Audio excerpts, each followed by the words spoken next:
Also joined by a special guest who has not been with us in a minute. And he's a guy who you probably already know, but if you don't, you need to be paying attention to his work. He does a phenomenal job. He's going to be a very big part of Daily Racing Form's Breeders Cup coverage, which we're going to ask him about straight away. Also one of the most respected handicappers, morning line makers in the business. He's David Aragona. David, what's up, buddy? Not too much. Happy to join you guys and chat some Breeders' Cup. Excellent. Well, speaking of Breeders' Cup, tell us what you and Brad Free and others are doing over there for our friends that we affectionately call the place with the letters as far as their Breeders' Cup coverage is going. Yes, we've got a ton of Breeders' Cup coverage going on. You can go to the Breeders' Cup hub in the subhead on DRF.com and just check out the pages for every race. We've got articles from obviously all the DRF reporters, also compiling top 10 lists. Brad Free and I are doing early odds for all 14 of the Breeders' Cup races. Brad's doing the Saturday races. I'm focusing on the juvenile races on Friday. So a lot going on over at DRF.com. We're going to focus on those Friday juvenile races a little bit earlier, David, but we sort of were kicking the tires on some things we might want to talk about today.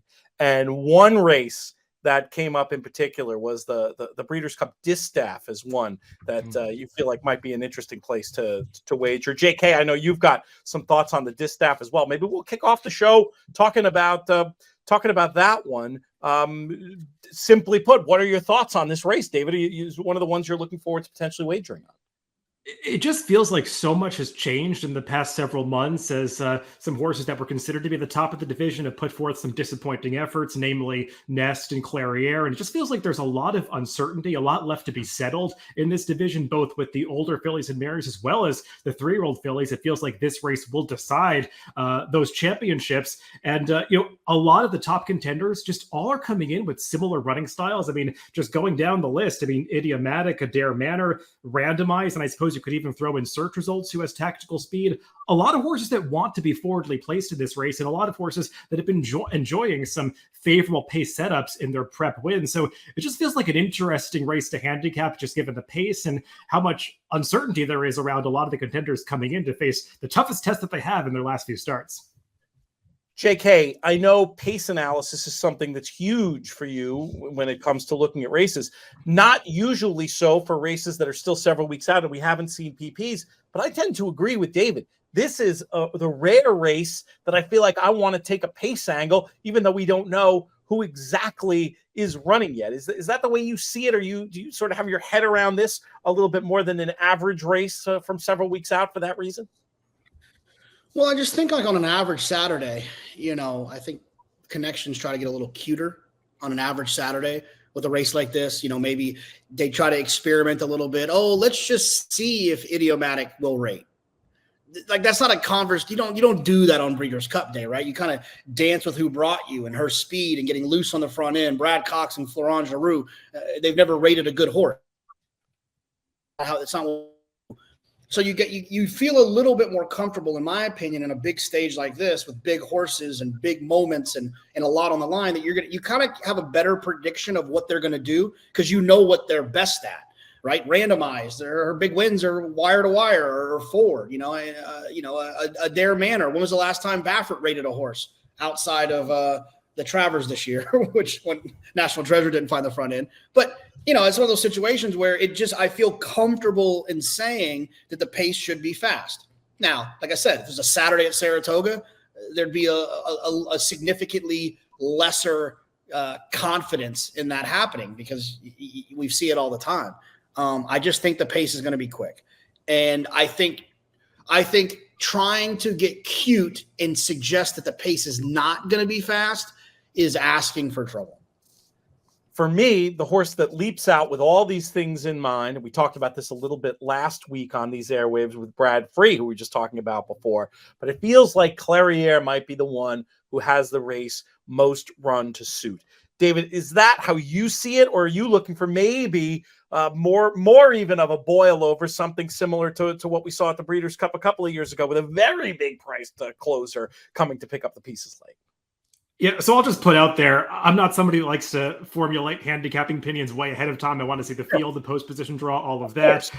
But it does feel like Clairiere is going to get the right kind of setup, but she still has big questions to answer because, she was arguably a little bit dull when she lost to Nest in that Chuvy, especially considering what Nest has done since then. And then the personal ensign was just a disaster. I mean, maybe she didn't like the sloppy track. It certainly seemed that way. And it was a speed favoring course as well at Saratoga. But it's another year where she kind of has to prove that she can bounce back from a poor effort in the Breeders' Cup. And it's the kind of situation where I'd want to just see what the price is. I mean, if she's 7-2, I don't know if I'd want to take that short of price if she kind of becomes the consensus clever pick in the race. But if she's 6-1, that's probably a good price at a horse like Clairiere, given how this race is supposed to set up. Currently in the international betting, a very big price at 12-1, but I agree, could become everybody's sort of wise guy horse, and that would change things around. How about you, JK? Are there any closers you have your eye on, and did you see any particular excuses for Clairiere last time out?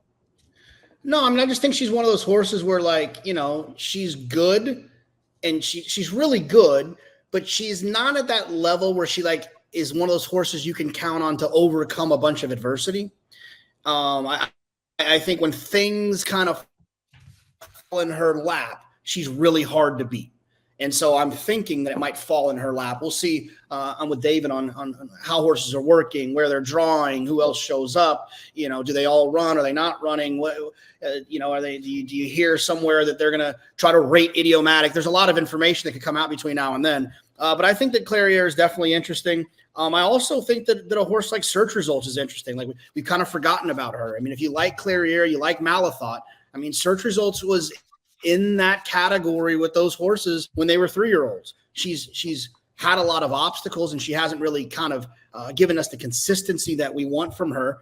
But, you know, damn, she's been right. She was right there with him. And I honestly, I think she ran the best race in the Phipps back when Malathot and Clairiere were running her down. It just, Irad moved way too early. And I think she ran the best race that day. So I think she's a little bit interesting too. It just depends on what kind of how she's ridden. But with randomized in there as well, you'd like to think that she'd kind of take back a little bit.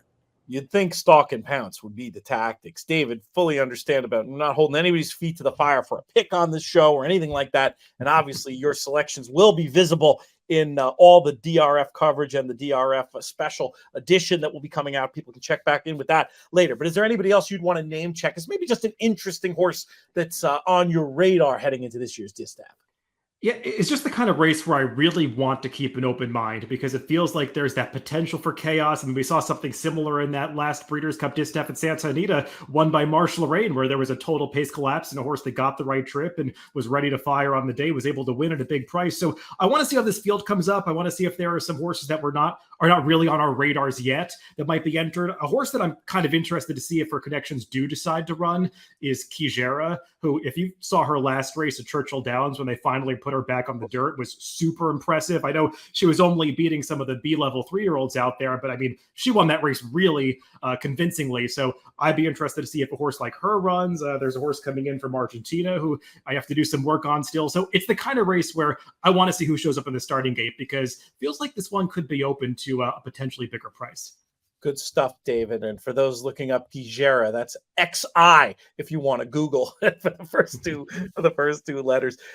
Great stuff on the Distaff.